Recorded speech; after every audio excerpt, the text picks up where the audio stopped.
Good morning, everyone. Thank you so much for joining us this morning, and thank you so much for continuing to support Interfaith. For those of you who don't know me, my name is Alona, and I'm the Faith Relations Manager here at Interfaith Community Services, and I get the privilege to work with all of our faith communities. And today, during this webinar, that is one of the main focuses that we're going to be talking about is our faith community involvement here in Interfaith and how that pertains to our history and our current situation. So before we begin, I do want to take care of some housekeeping items. First off, I want to let everyone know that this meeting is scheduled to go on for about 1.5 hours. It might be shorter depending on the amount of questions that we get asked, but it is scheduled to go until 11 a.m.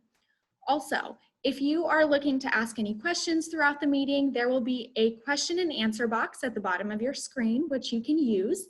There will be multiple presenters speaking today, so if you have a question that pertains to their specific topic, please feel free to ask during that time, and we will try to answer your question then. If you have a question that does not pertain to that topic, we will save it for the end and we'll try to get to it then.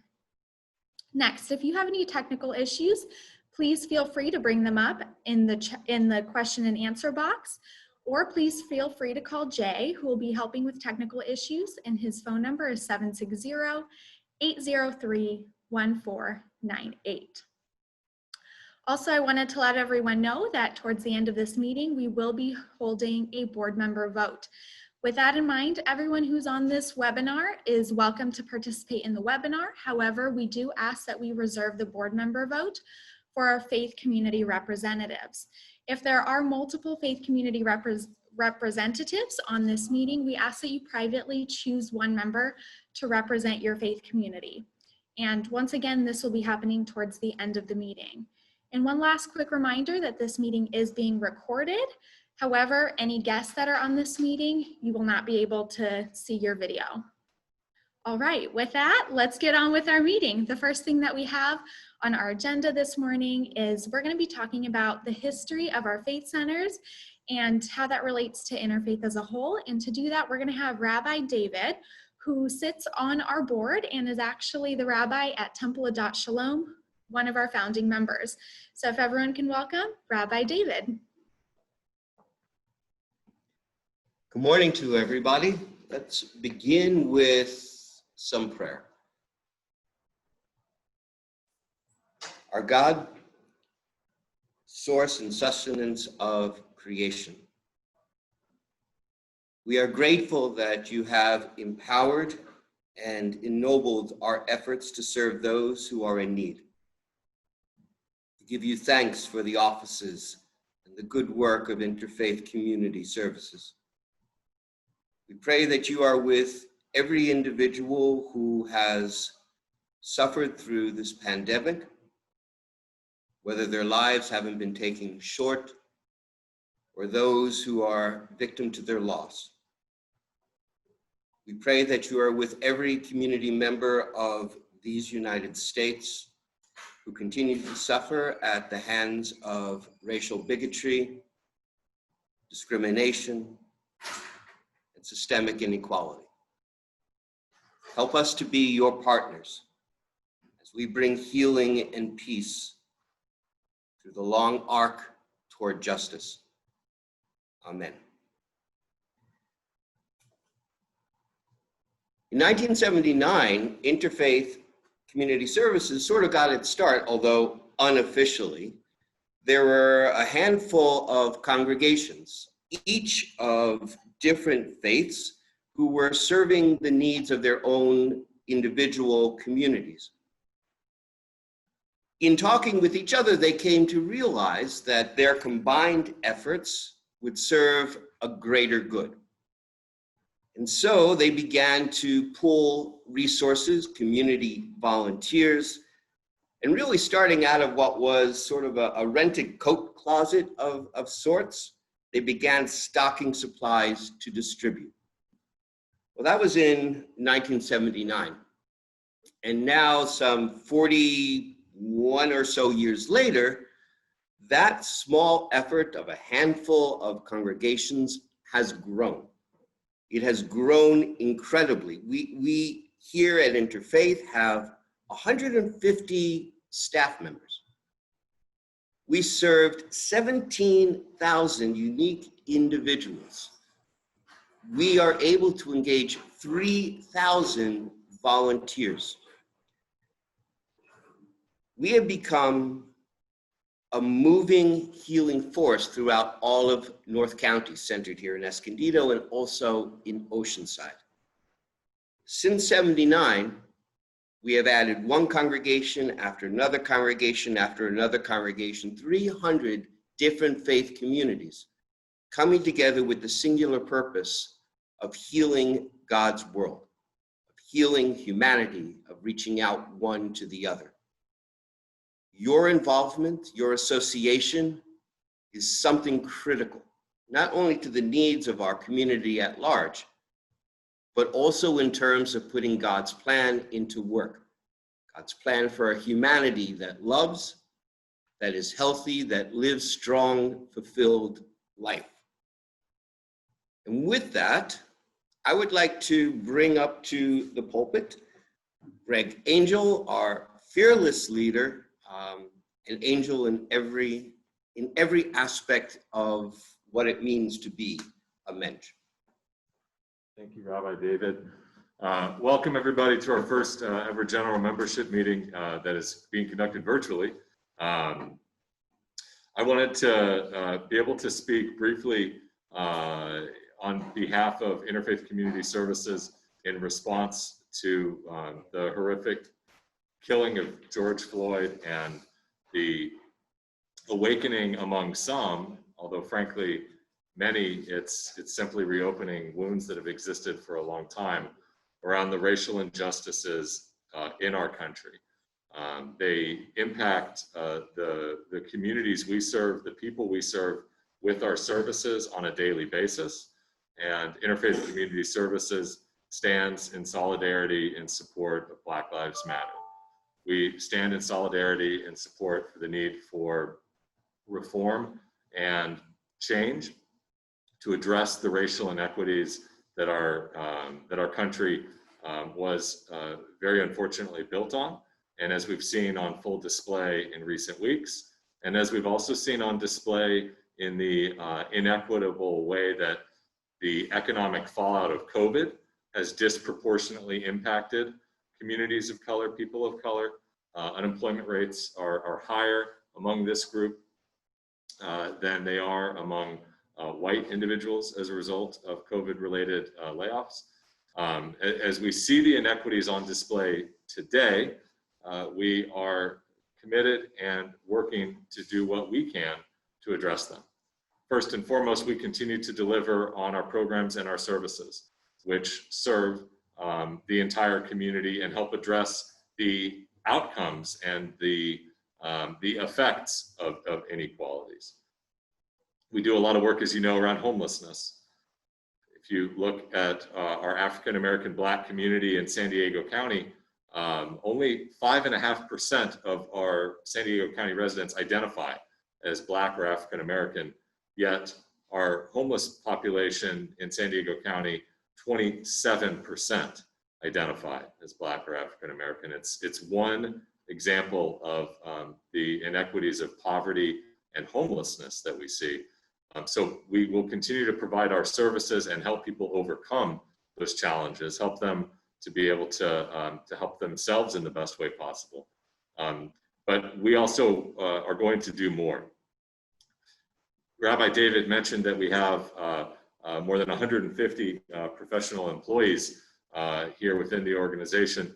We've created a racial justice working group of employees that met last week and will be meeting on a weekly basis. They'll be meeting this Friday on Juneteenth.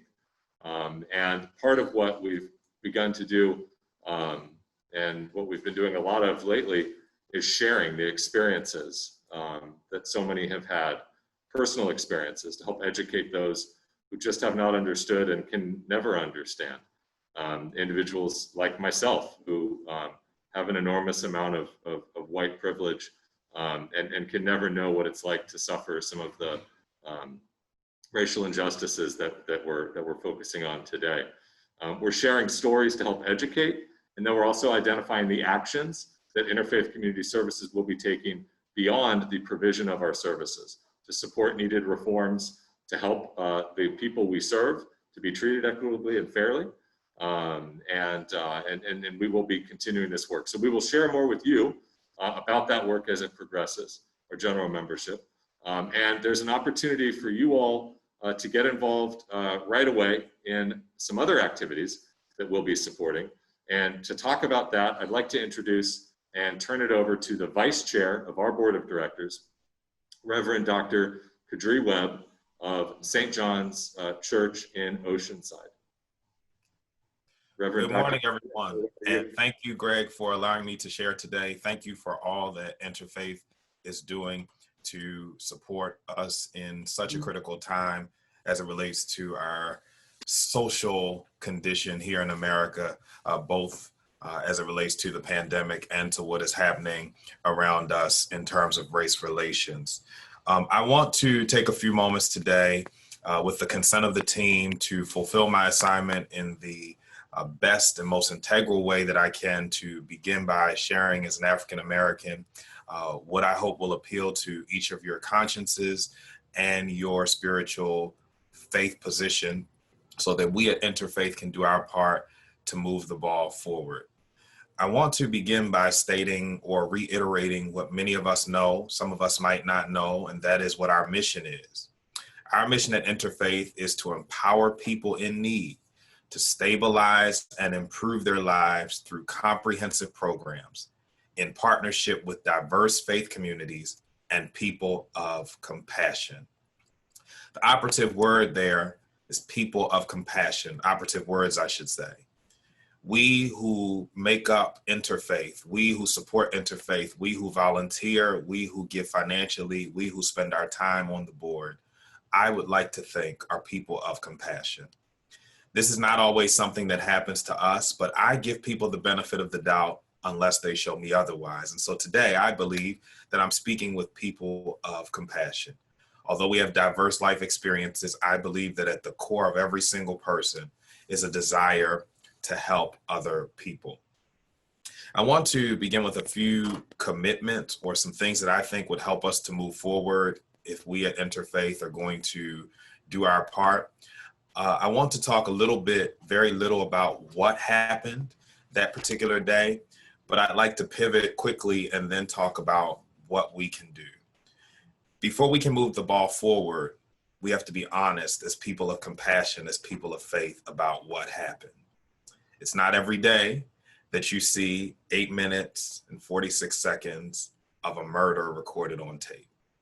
And so I think that the first thing that we have to agree on is that someone was murdered and that an emboldened police officer had the boldness to look at a camera and to watch this man struggle for his life. From there, we get nuanced. There are accusations about this gentleman's past. There are all kinds of things that people would have to say. But at the end of the day, as people of compassion, I don't know that past accusations matter. I'm a Christian, many of you may not be, but one of the things that we teach is that all of us have fallen short, that there are none of us who have not made a mistake in our lives. At the end of the day, we all bleed red. And so I want to appeal to your conscience today. Perhaps you've found yourself struggling in the nuances. Perhaps you're a person who may be Caucasian who has found it difficult to empathize with this particular gentleman. We all bleed red. Past accusations don't matter. I think we have to settle that before we can move forward. We have to acknowledge that there's a problem, that there's been something done wrong. I'm sharing this today because I believe that this is not a political issue, and I really need you to hear me here, but this is a moral issue. One of the nuances that derails us oftentimes in our quest for justice and in our quest to be compassionate people is that sometimes we take moral things and we make them political. This has nothing to do with being a Democrat, a Republican, Libertarian, Tea Party, wherever you identify on the political spectrum. You and I have that right. We live in a democracy. That's part of what makes America unique. And so you have the right to politically identify with whatever you want to identify with. But our faith, our collective faiths or our diverse faiths, they inform our moral values, I'd like to think. Another thing I'd like to hit very quickly before I turn to what we can do is I want to speak to the entire Black Lives Matter movement and a nuance that I think I can hopefully shed some light on as a person of color. We talk about Black on Black crime and the various injustices that Black people commit one against another. I literally this morning have spent my morning watching a funeral back east, I'm from Baltimore, of a young man who was murdered at the hands of an African American. That still does not make room, nor does it excuse the heinous injustice by officials who are charged with and who we have entrusted to protect us. They're two very different things. Civilian on civilian crime versus leadership, community leadership committing a crime one against another. If you take your car to the shop and there's something wrong with your transmission, we're not in there saying all transmissions matter. We're focused on the one that's broken at that moment. And right now, we see a major, major break in our social system. It's been going on for a long time, but now it has just been exposed. I want to appeal to your faith today with that in mind. There is no sacred writing that I'm aware of, no matter what your faith is. There's no sacred writing that promotes hatred. There is no sacred writing that promotes hatred. Whether you identify as a Christian, a Muslim, whether you identify as a Buddhist, or any other religion that exists, there is no sacred writing, and I've studied a few during my seminary career, that promotes hatred. With these things in mind, I think the question of introspection that all of us has to ask today, not our husbands, not our wives, not our children, not our friends, the question that we all have to ask ourselves is, am I even unconsciously or subconsciously promoting hatred? I want to thank Interfaith for all that they've done. I've had the opportunity to participate in several of the sessions that have been held. And I think that the first thing that we are doing that is correct is we're listening. I've watched our CEO sit and allow people to share. I think that's the first step. But beyond that, we have to begin to mobilize around some very strong and concrete solutions so that we can be true to our mission. Because again, we're empowering people. That's what our mission says. It doesn't say Black people. It doesn't say white people. We're empowering people who are in need. And we are people of compassion. With that being said, I've had the opportunity to share with our most capable CEO, and he has shared with his staff some things that I'm thinking so that I can try to affect change positively within our community and within our region. And so we're going to be sharing with a lot of different people, business leaders, community leaders, faith leaders, and we'd like to invite any of you who happen to be faith leaders or community leaders to be a part of what we're doing.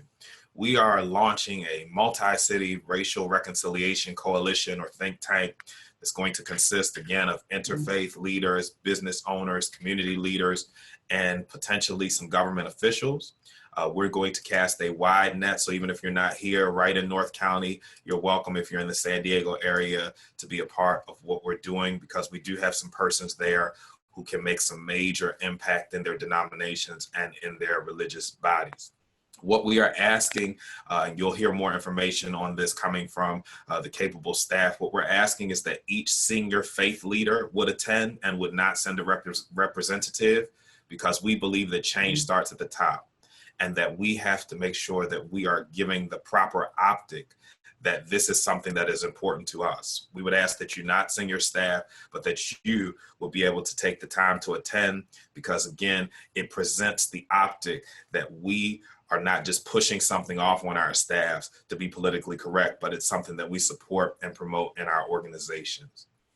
In light of the George Floyd murder, the first focus of this group, of course, will be police reform policy platform implementation, which is why we're having a diverse group of stakeholders at the table. We don't have all of the answers. We have some ideas, but we want this to be something that we develop together. We want to hear your voice, hear your perspective, and we want to listen to you so that hopefully we can help our African-American brothers and sisters in need, as well as our law enforcement, who is in need of a little bit more stringent accountability. There are some other ideas that I'm going to save for that time because I believe that the element of surprise will draw you. And I will say this, I'll go out on a limb and say one of the ideas in particular is not something that we've heard of before because there's a lot of repetition, and that's why I've been hesitant to jump in there. I don't think we need to reinvent the wheel, but we do have one very unique prong to our approach that we'd like to present to you all. We're firming up a date, but the tentative date for now will be on Tuesday, June the 30th. I'll get that approved. It's not approved yet, but just put a mark there from 11 o'clock to probably block off 2 hours. We try to keep things a little shorter, but if you could be so kind as to spend some time with us and to give your perspective, we really appreciate it. If you are interested, you can contact Interfaith.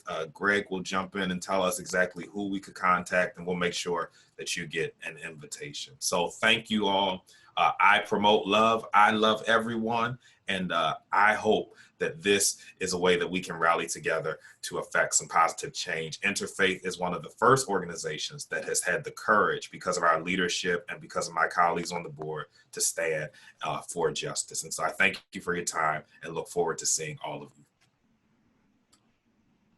Wow, thank you. Thank you, Reverend Dr. Guidry. Thank you for your leadership actions. Thank you for your strength and for your partnership. We're so fortunate to have you as one of our leaders on the board. And we're so fortunate for all of the members of our organization. We are unique. We are a membership organization. We're going to see that today with the membership today electing our board of directors. And we feel very, very blessed and fortunate to be able to engage our membership in this work. Most of you know Alona Byer, our faith relations manager, and she is somebody you can contact to learn more about this. You can also contact me directly, and we can share my contact information in the chat box, and we'll be sending out invitations to that next conversation on Tuesday, June 30th at 11 a.m. Thank you again, everyone, for being a part of this, and thank you, Reverend Dr. Guidry, for your leadership. Thank you.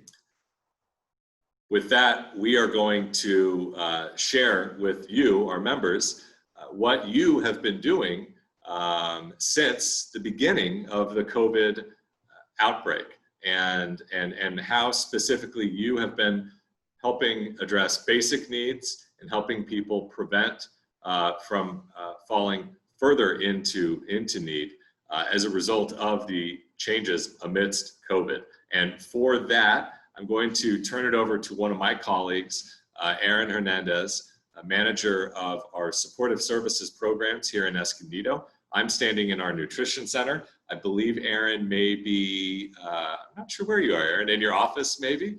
I will turn it over to you, Aaron, and Aaron's going to walk us through what services look like these days, because it's a little different. Aaron. Good morning, everybody. And yes, I am in my office right now. Thank you so much, everybody, for joining us today and for giving me the opportunity to share with you the work that our teams are doing here and how we're doing it. Like Greg mentioned, it is very different. Our services are being done outside in our parking lot area.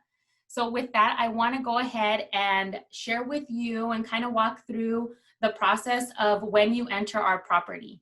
So for those of you who have not been able to be here with us during this time, our setup is very different. So when you enter our property, you'll be greeted by an employee at what we call the gate station. At that station, the employee has resources available to give anybody who's walking through our doors. That employee also has masks available for anybody coming on property so that we can ensure that our staff, volunteers, and our interns and other clients on property are safe. We provide masks for anybody who has no mask with them that day. So when they come in, what we do is we ask them what service they're coming in for. Depending on the service that they're going to come in for is going to determine where we station them to park.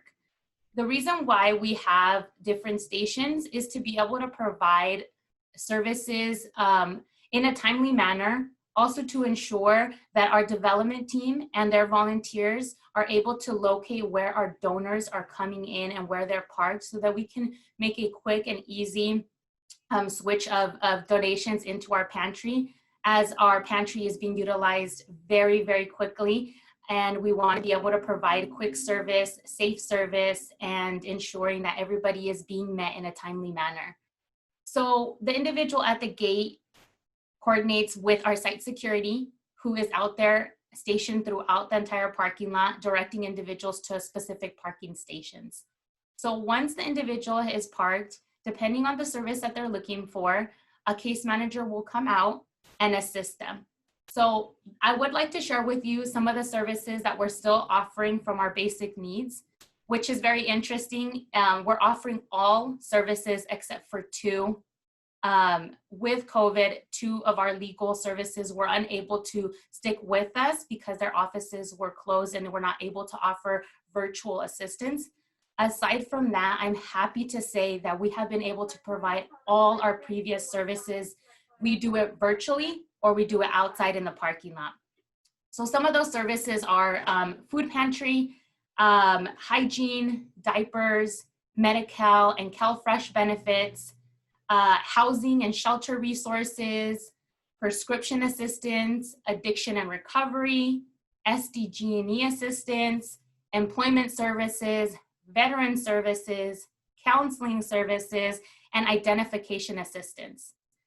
So the great thing about it is that our case managers are able to have these conversations with our clients outside in the parking lot in safe areas where we are allowed to do social distancing, where our staff and our clients are wearing masks.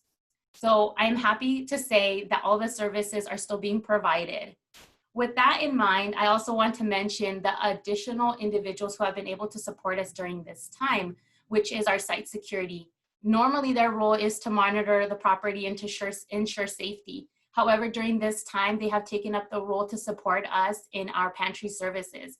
So not only do they offer security and safety for everybody on property, but they also offer pantry services with us and providing places for people to park and ensuring that everybody is aware of the services, as we have a lot of new clients entering our property.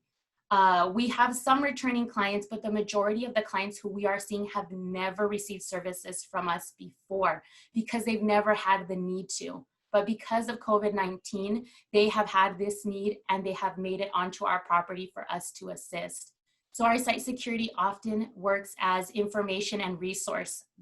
They provide all of those information for our clients who have never been here before. In addition to our volunteer services, and Mickey will explain that a little bit later, but they have been extremely helpful with the volunteers that they've been able to provide for us to continue the services that we offer. So a great group of individuals to be able to provide this service outside. So with that said, I would like to share a story with you. It was very in the beginning of COVID when we were still trying to figure out how we were going to provide all of these services outside with individuals who have never been through our doors before. I was at the gate and I was the individual who was greeting clients into the property. And a young woman came in her car. I greeted her. I said, "Good morning." I asked her, "What services are you here for today?" And she began to get very nervous. She began to stutter. And she kept repeating over and over to me, I was told to be here. I was just told to come. I noticed that she seemed nervous and she seemed confused. So as she's saying this to me, I look in the backseat of her car and she has 3 little children with her. She had never accessed service from us before. And it was very difficult for her to enter our property, having never experienced this situation in her life. She seemed scared and she seemed uncertain about what was going to happen. What I did was ensure her that our services were open to everybody who walks through our doors, and that our job here was to provide those services that she was now needing. So what we did was give her an explanation of all the services that we're still offering. I ensured her that she would be able to leave with food for her family, and then she would be able to return and get food for her family, and she'd be able to engage with the case manager and see what other services she needed. At that moment, she took a deep breath and she said, "I'm so sorry, I feel embarrassed. I've never done this before." It was a challenge for her and for me as well, seeing that she did not know how to navigate the system. And I was happy that we had trained staff and volunteers to be able to provide that assurance to her and guide her through this process. So as she made it through, she grabbed her food, and as she's leaving, she stops and she sees that somebody is donating. She peeks her head out the window and she's, "Thank you so much for donating, because I've never been here before." The donor, I don't know who the donor was. I didn't have the conversation with the donor, but they saw that. They saw the immediate assistance. The food went in and the food went right back out to the family who really needed it. So it was very beautiful to be able to see that and to see the services that we thought were going to shut down, the services we thought we weren't going to be able to offer outside in a parking lot. The great thing about that is that we have been able to do that. We have been able to provide all of those services for our clients. Another thing is that we did face some challenges, for sure. We had a lot of challenges in regards to providing full services outside. So one of the things that we're looking for is for technology assistance, for us to be able to have tablets or laptops outside to use to better enhance the services that we're offering. Because at this point, we don't know how long we'll be outside in the drive-up services. And we would like to be able to provide families like the family who I just spoke about, to be able to provide as much assistance as we possibly can with the correct technology to ensure that we're being safe and that the client is being safe as well. So with that said, I want to go ahead and continue and share more about how we're working towards providing more services and additional services. With that, the use of technology, as well as providing our staff with plexiglasses in our offices. So as we move closer to providing services in the office space, our operations team has been able to come in and place protective glass on our front desk line, as well as in case managers' offices, to ensure that when we do bring clients in, we are able to provide safety for them and then for ourselves as well. So those are a few of the changes and kind of transitioning how we started off in the beginning of COVID and how we're slowly transitioning into providing more services for our clients and how we're ensuring their safety and our safety as well. I would like to end off my portion of this presentation in, again, thanking our different departments who have been able to provide us support, our site security department, our volunteer service department, and all of the other departments who came from other interfaith offices to support us here so that we can provide this service outdoors. I would also like to thank all of our donors and all of our volunteers, many of you who are board members and are in this meeting today. I would like to thank you for all of your generosity and everything that you have done to be able to make this possible so that we can do the work that is much needed now. Thank you so much. Thank you so much, Erin, for sharing. That's great. Before we move on, it looks like there was a couple of questions, with the first one coming from Emery. And Emery was asking if we continue to offer walk-in services, so for people who may not have transportation. Yes, actually. So we have different sections. We have our drive-up section for individuals who are coming by car. And then we also have our walk-up section for individuals coming walking. So we have a space outside that is shaded with chairs that allow for social distancing. And we do serve everybody who walks on our property. Thank you so much, Erin. Thank you so much for sharing all of the different services that are continuing to be provided to our clients.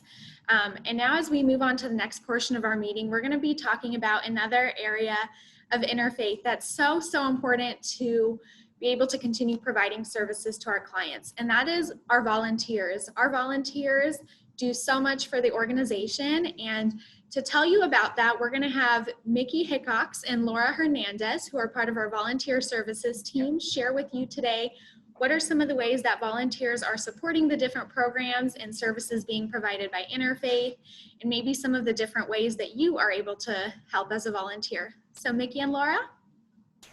Thanks so much. We're so glad to be here.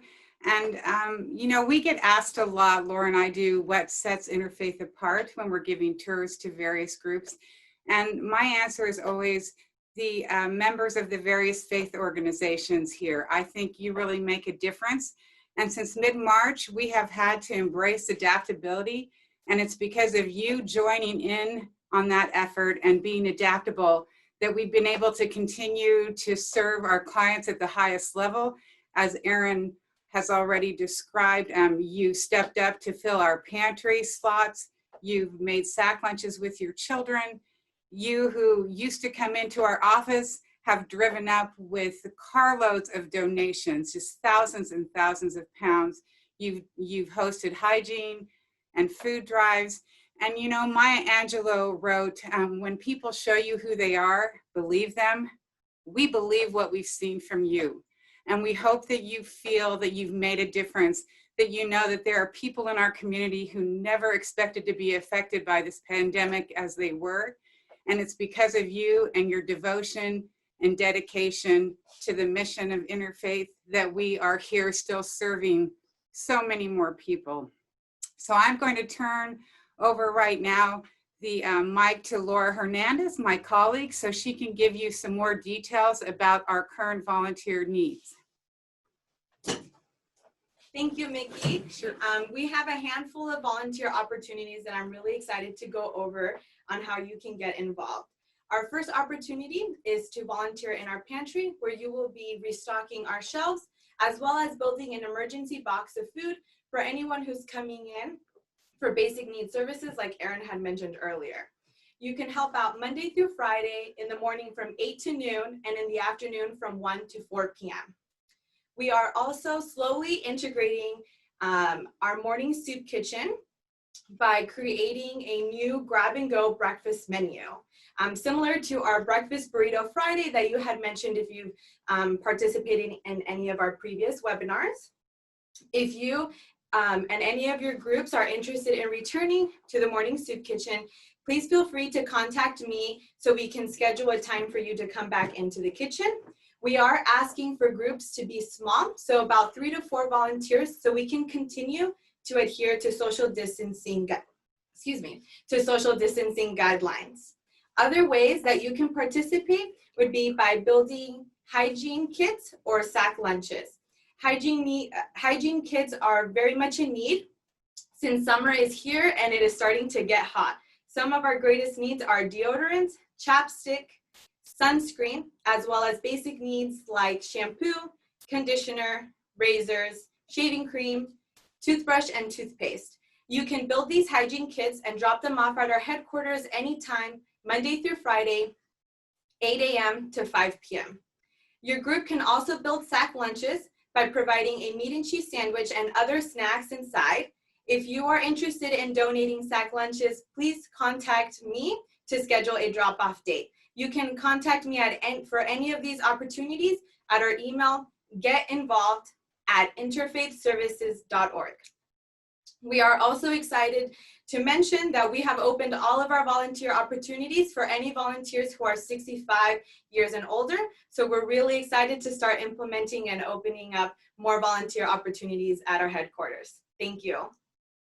Put your mask on. Unmute. I can't unmute it. All right, thank you so much, Mickey and Laura, for sharing all of the great work that our volunteers have been doing and sharing with our different supporters that are on right now with some of the ways that they can go and get involved right now. Now, as we move on, we've talked about volunteers, we've talked about staff, but I do want to bring up kind of the superstars of this show, and that is our faith communities. Today, we're here to kind of highlight what they've been doing. And, you know, I was able to be here from the start of COVID-19 here at our headquarters, and I was able to see the needs of our clients firsthand, the needs of those individuals who are here for the first time firsthand. And there were days that we didn't know if we would have enough food. We didn't know, once we had to close our morning meals, if we would have enough sack lunches to hand out to our clients. We didn't know about any of those things, but our faith communities responded and they went above and beyond. They gave generously and they gave with so much love. And so we just want to thank all of our faith communities and every single one of the faith community congregation members who participated in this effort of supporting Interfaith and the clients that we serve through COVID-19. So in order to do that, I do want to share a video with everyone, and it's going to highlight our faith centers specifically through this time of COVID-19. So just a reminder for everyone, unfortunately, we can't highlight every single effort, but we are going to do our best to highlight those from COVID-19. So I'm so sorry if we miss somebody, and please feel free to contact me, and I would love to thank you personally. But we do want to thank and share as many efforts as we can. And with that in mind, one other note, some of the photos that you're going to see in this video slideshow, people are not wearing masks, and that is because some of those photos were from the beginning of COVID when masks weren't a requirement yet. However, I do want to make a special note. All of these photos and videos that you will see, those were through COVID-19. So all of this happened in a very short time period of about 3 months. So I'm ready to show you.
Wow, now wasn't that incredible? I can't believe it myself that our faith community partners did all of that in just a short 3 months. Thank you so much to every single one of you who were able to help in these COVID-19 efforts.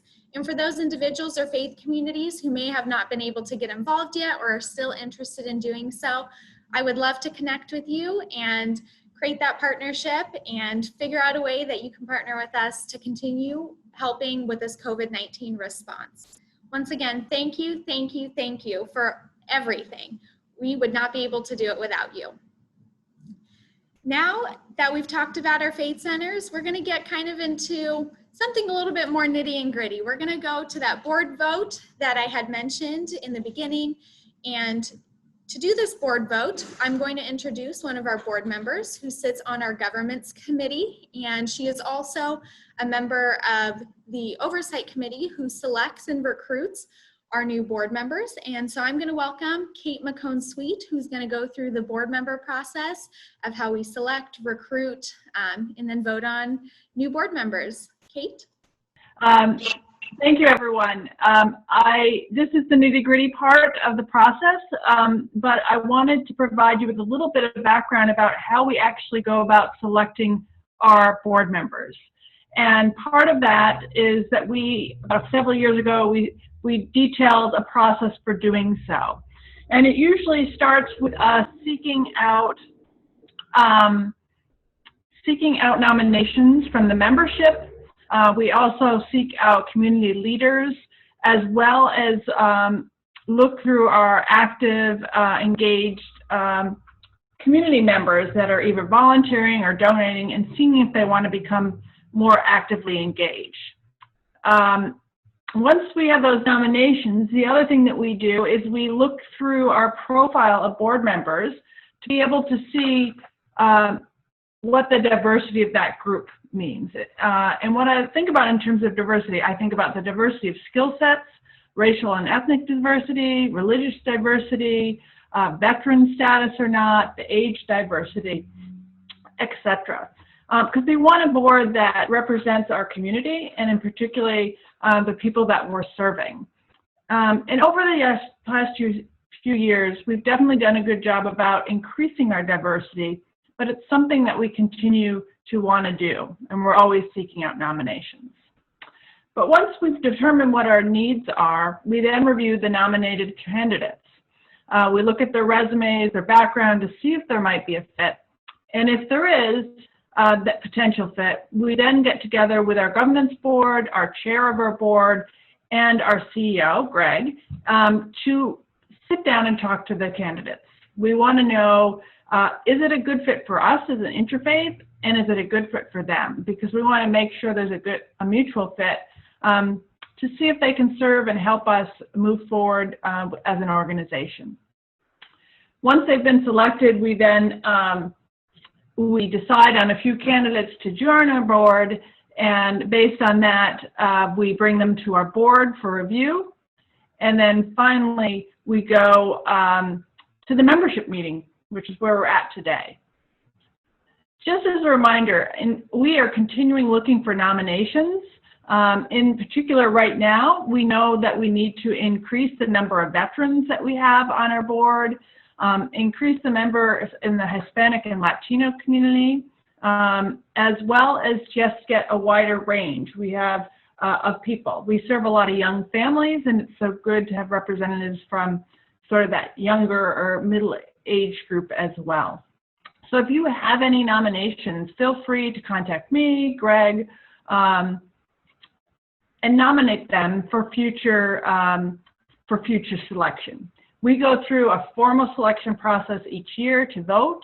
However, occasionally we brought on someone mid-year if we do have a candidate, a board member that needs to step off for some reason. So we always are seeking nominations, and we know that all of you are very engaged in our community, and we'd love to hear from you who you'd like to be represented on the board. So now to the vote. We have several members. We have 3 that are renewing board of directors members, and then we have 3 new ones. And if we look at the 3 you probably actually sought out, they shared with you ahead of time the bios of each of the potential board members on the slate. But on the next few slides, I have a brief bio for each of them, and I just want to highlight a few key things.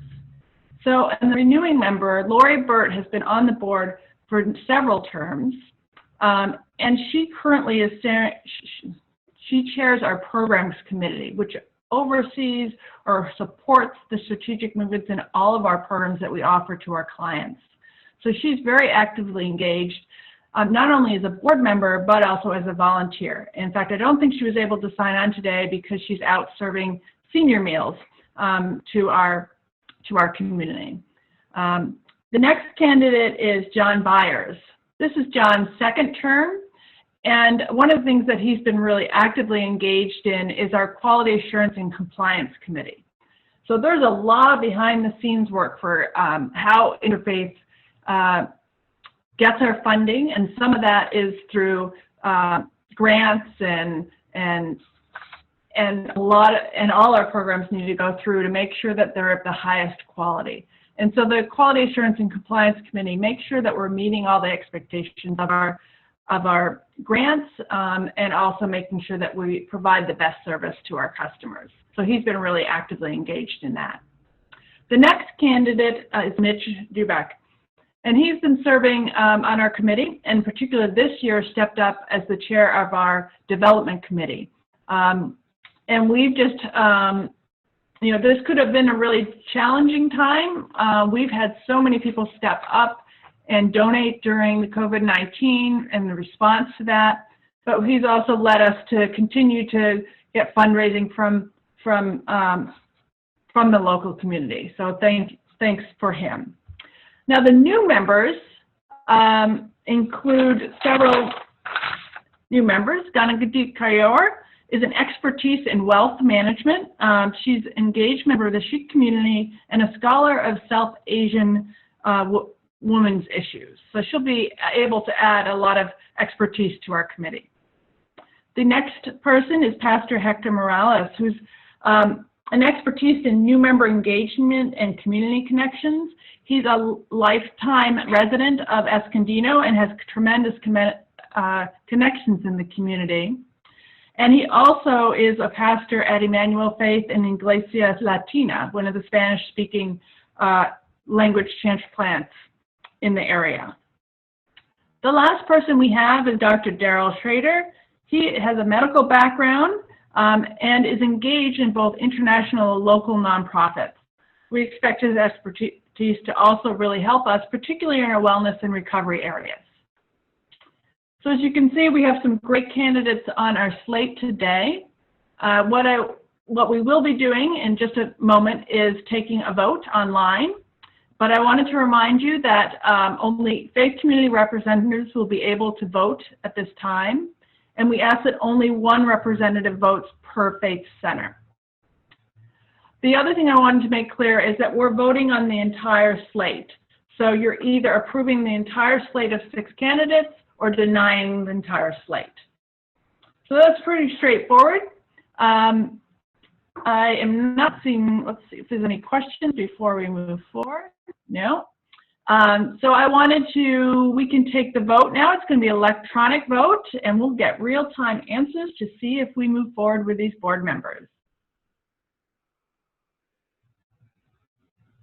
So you should see a quick poll that's popped up on your screen, and if you could just vote to yes, approve the slate or not, that would be great.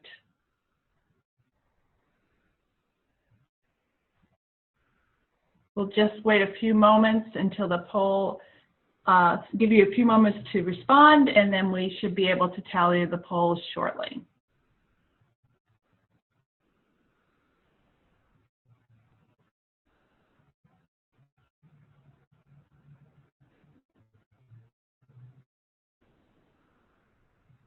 Do we have?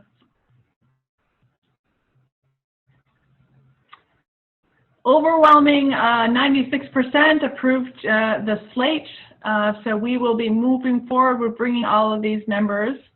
I really would like to thank the renewing members. They've already contributed a lot to our board and have agreed to continue their terms. as well as the new members who will be really just adding a whole other level of expertise to us. Some of them are on the line, so feel free in the chat section to congratulate them. And we actually begin our new board training in just a couple of days, so we're looking forward to onboarding the new members. Thank you very much.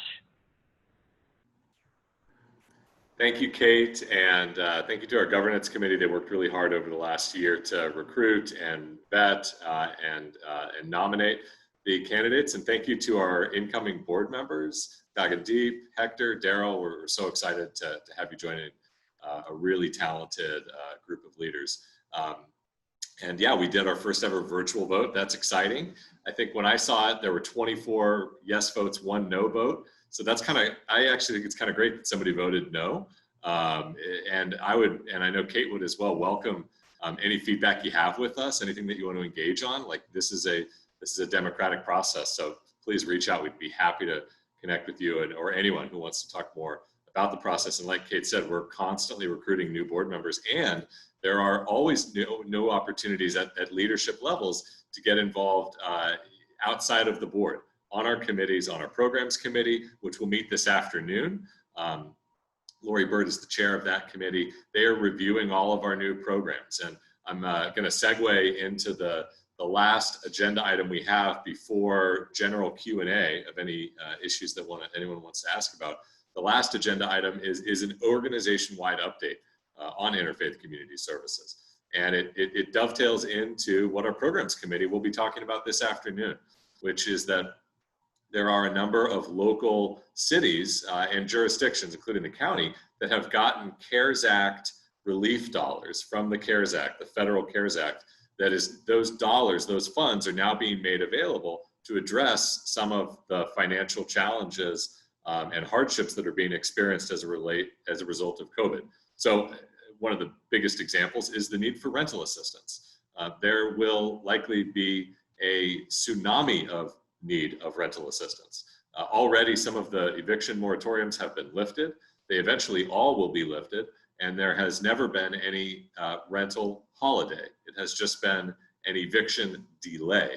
And so our teams have been working with hundreds of families to help them to be able to stay current if they are having that challenge.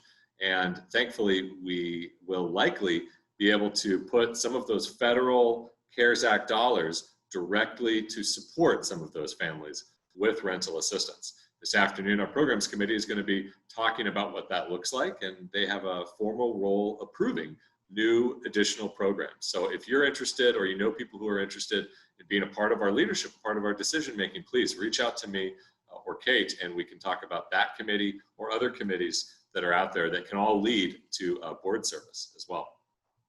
So thinking of organization-wide updates, I will keep it pretty brief today and really just open up time for our membership to engage with questions and feedback.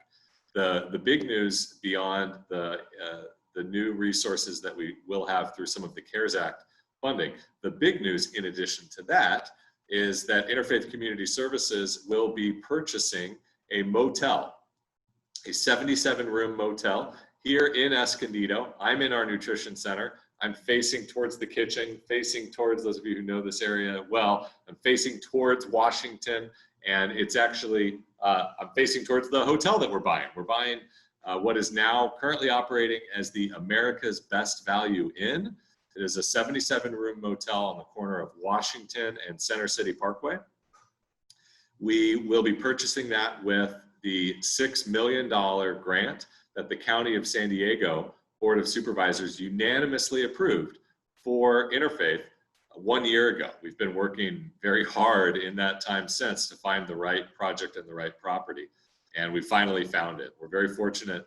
It's a project that is strongly supported, obviously, by the county through their investment of $6 million to secure the purchase, but it's also very strongly supported by the leadership here in Escondido. So the mayor of Escondido, Mayor Paul McNamara, is fully in support of the project. We have support from our council member leadership, from the city manager, and we were meeting with city staff from all of the departments yesterday to work through the ins and outs of the conversion for what we're going to do with that motel. So the motel will be purchased. We are scheduled to close escrow August 10th, so just less than 2 months from now. And we will be doing a little bit of fundraising for it. We're paying, we have a funding gap beyond the grant of $2.6 million. So we'll be securing a loan to provide that. In the meantime, fundraising like we always do to pay down debt as quickly as possible, something we've always done throughout the 40-year history of the organization. What will that motel do? It will provide an expansion of our recuperative care program, which helps individuals who are being discharged from local hospitals and don't have a home to discharge to, individuals who are homeless. And that program has operated very successfully for the last 5 years out of our Hawthorne Veteran and Family Resource Center, also here in Escondido. We'll be relocating that program, moving it to the new motel, expanding it from 32 to 50 beds. And then the second thing that that motel will be providing is graduate short-term accommodations for individuals who are moving out of recuperative care, who are graduating out of our Haven House shelter, who are graduating out of our residential treatment program, which operates behind the walls here, where we have our detox and our residential treatment program. Individuals complete the 3-month treatment, they're clean, they're sober, they're re-entering the workforce, they don't yet have the income to support an apartment of their own or renting a room of their own. We will provide a moderate next step where an individual can share a room for $450 per month, or we may have individuals who pay a higher rate to have a room of their own for a short time as their next step until they move into a home or a house of their own. So we're really excited to operate the motel project with your support. It will, again, provide 50 recuperative care beds and about 60 interim graduate housing for about 60 individuals. And it's the first of what I expect will be more motel conversions as we look at existing housing stock that we can create in support of our strategic plan and the community needs. And so more to come there. Wanted to give you that good news update, and we'll have opportunities for volunteer involvement, opportunities to you to see it in person in the future, so stay connected there. And with that, we will do some Q&A, and I'm going to call back up Alona to get us started on the Q&A, and I'm going to step back socially distanced here. All righty, thank you everyone so much for joining us. And now as we go into the last section of our meeting, as Greg mentioned, we would love to open up the floor to any questions. I would be glad to look at the Q&A chat and address any questions and call up the appropriate individuals to answer as needed. So I'm gonna go ahead and look at that really quick.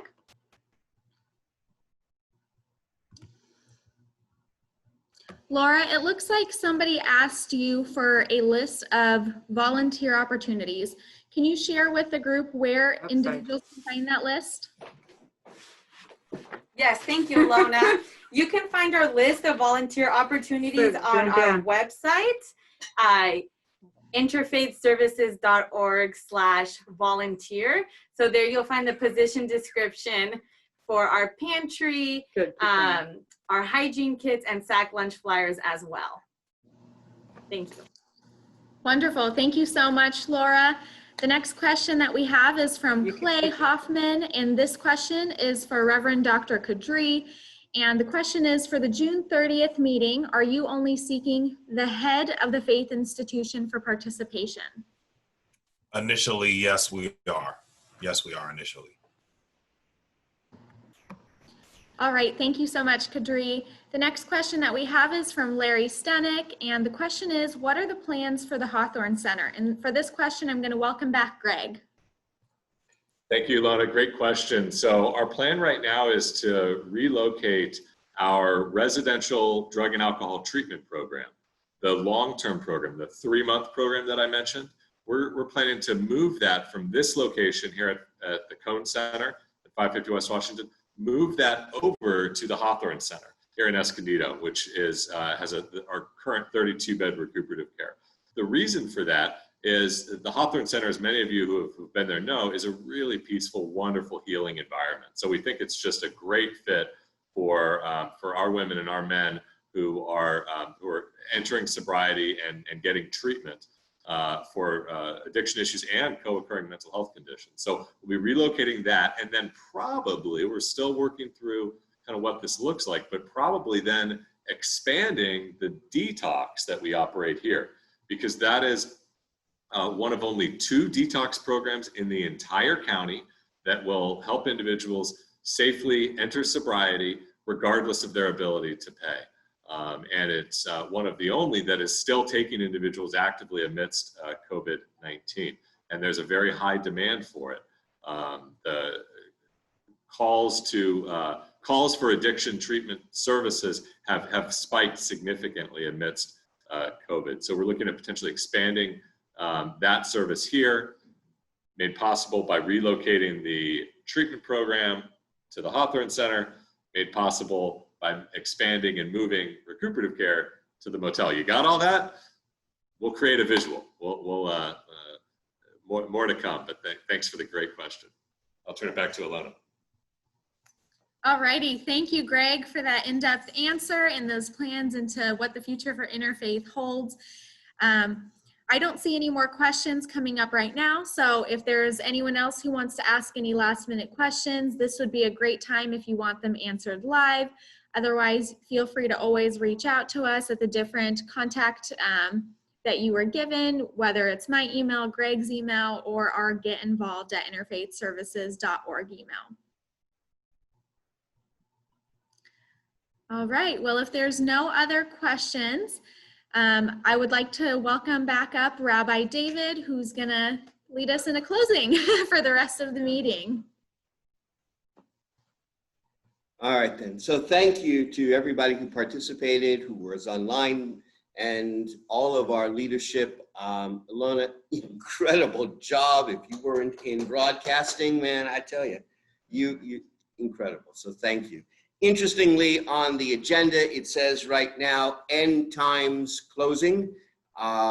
We are certainly not in end times by any means, but we have just the beginning ahead of us. You know, if anything, crisis brings beginning, brings renewal, brings potential, brings the ability to remember why we're here on earth. So may this be just another continuance into better times.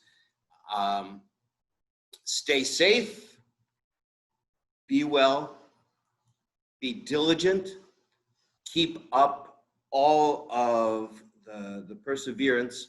Remember that September 16th will be our general annual meeting, September 16th. Mark it down now, and God bless you.